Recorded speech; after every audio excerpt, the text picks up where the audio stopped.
This channel covers Trump, the Iran war, the collapse of democratic norms. We apply the same forensic standard to everybody, including the British government. This is an honest audit of Keir Starmer's first 20 months in power, what he is getting right, what he is getting badly wrong, what this channel specifically disagrees with, and the crisis he did not need but walked straight into. The central argument: Starmer may be doing more right than his polling numbers suggests, but if he cannot explain what he is doing and why, and if his own judgment keeps handing opponents ammunition, the poll numbers will finish him before his policies get a chance to work. So first I'll look at what is actually working: the Europe realignment. Starmer has navigated the most difficult post-Brexit tightrope available with more skill than he's been given credit for.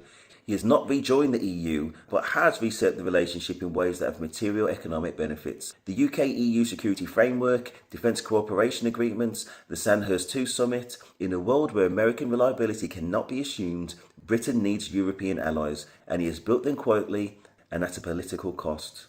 Next, the Iran war, the Iraq comparison. On the 28th of February 2026, Starmer declined to join the initial US-Israeli strikes on Iran. He explicitly invoked the Iraq war. We all remember the mistakes of Iraq, and we have learned those lessons. He drew a legal distinction between defensive and offensive action and published the legal reasoning behind the decision, something Tony Blair notably did not do in 2003.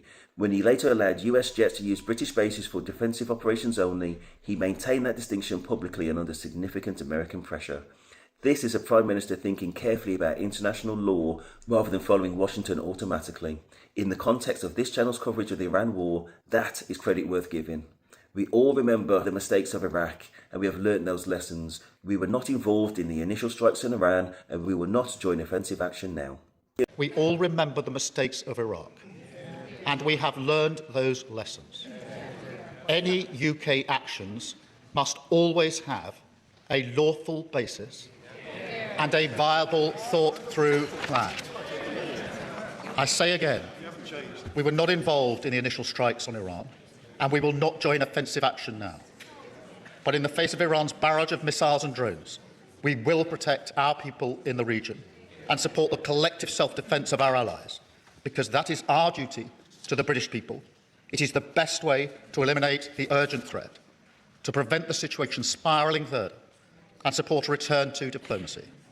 It is the best way to protect British interests and British lives. Policy deliverable: first rail freeze in 3 decades, sick pay from day one introduced, neighbourhood policing increase, prescription charge cap, UK-Ireland summit, second meeting, closer ties formalised. These are not headlines, they are changes to people's lives. They are also almost completely underreported because they do not generate the kind of conflict that drives coverage. Next, the inheritance context. Starmer inherited NHS waiting lists at record highs, a 22 billion black hole confirmed by the Office of Budget Responsibility, crumbling school buildings, a water industry in regulatory failure, public sector pay disputes unresolved for years. That context is not an excuse for everything, but it is a baseline against which progress must be measured. Next, his Achilles heel, communication and judgment. Starmer's most serious self-inflicted wounds have 2 distinct causes. The first is communication, the failure to explain what he is doing and why. The second is judgment, the appointments and decisions that hand opponents ammunition he did not need to give them. Firstly, communication failure. Starmer has repeatedly made defensible decisions and then failed to explain them in terms that connect with ordinary people. The winter fuel payment decision was announced without a clear public narrative. The European reset has been communicated as process announcements rather than a clear argument about why Britain needs allies right now. Against a well-funded right-wing media ecosystem such as GB News, Talk TV, Reform social media operation, a government that communicates in policy documents is not neutral, it's losing by default. There is near universal acceptance amongst Starmer supporters and detractors that the government must improve how it explains itself. According to BBC political editor Chris Mason, Downing Street knows this. The problem is not awareness of the failure, it is the persistent inability to fix it. Next, the Mandelson Epstein scandal. In February 2026, Starmer faced the most serious threat to his leadership since taking office. A tranche of US Department of Justice documents relating to Jeffrey Epstein revealed that Peter Mandelson, whom Starmer had appointed as British ambassador to the United States, had maintained a close relationship with Epstein even after Epstein had pleaded guilty to solicitation of sex with a minor. The document suggested Mandelson may have received payments from Epstein and passed sensitive information to him during the 2008-2009 financial crisis. The consequences were immediate. Starmer's Chief of Staff, Morgan McSweeney, resigned, taking responsibility for advising Starmer to make the appointment. Scottish leader Anas Sawar, the first senior Labour figure to do so, publicly called for Starmer to resign.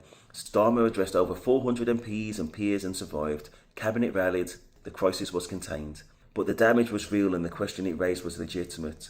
The Mandelson appointment was a judgment call. It was made by a Prime Minister who was aware of his history.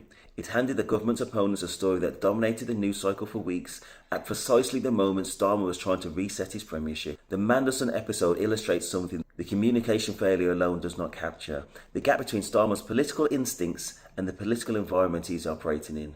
He appointed Mandelson because Mandelson knows Washington. That is a reasonable calculation, but a Prime Minister whose approval rating is at minus 32% cannot afford the kind of scandal that a Mandelson appointment will predictably attract. The judgment failure is not the appointment itself, it's the failure to anticipate the cost. Next, I'll talk about the opposition vacuum, Badenoch and Farage. The standard of opposition matters to democracy regardless of your politics. When the official opposition is not functioning, fringe parties will fill the gap.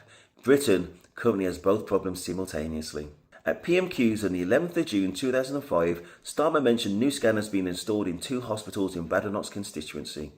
Badenoch responded that there was only 1 hospital in her constituency. Labour sources immediately pointed to Broomfield Hospital and Saffron Walden Community Hospital, both within her seat, both of which she reportedly visited. The Conservative defence was that community hospitals are different. Saffron Walden Community Hospital has the word hospital in its name.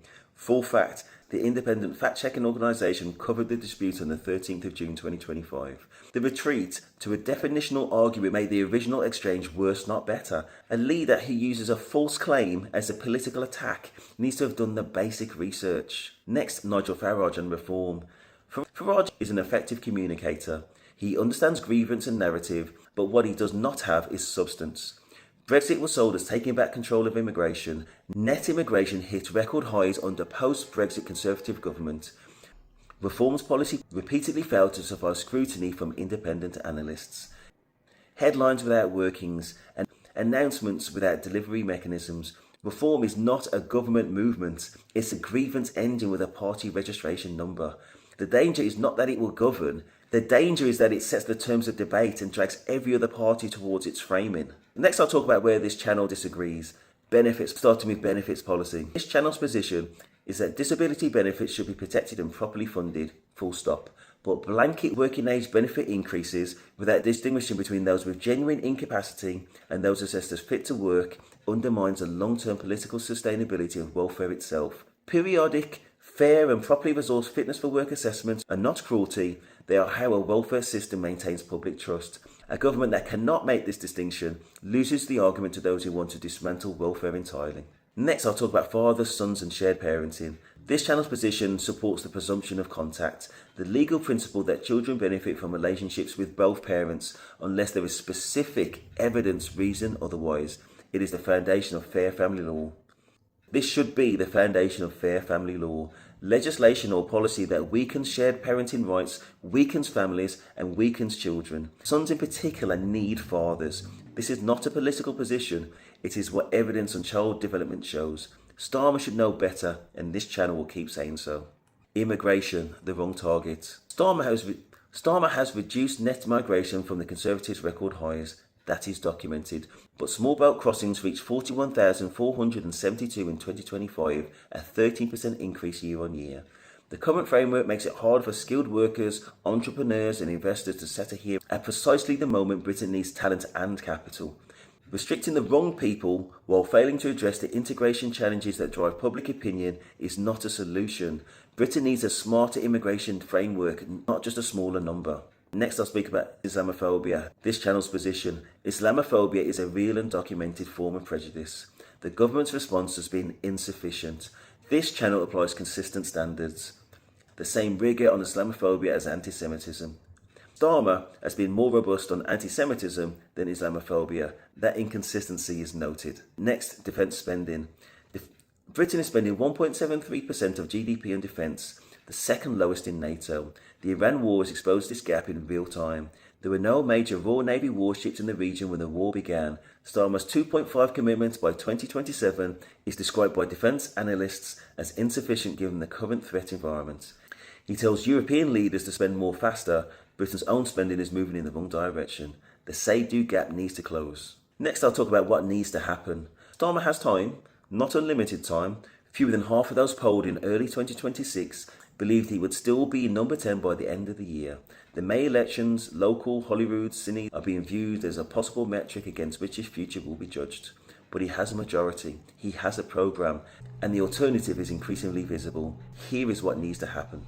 Build a clear public narrative. Why? Because people need to understand what the government is for. The Europe reset, the investment programme, the NHS rebuild, the policy deliveries, these need a story that connects them. What's the risk if not done?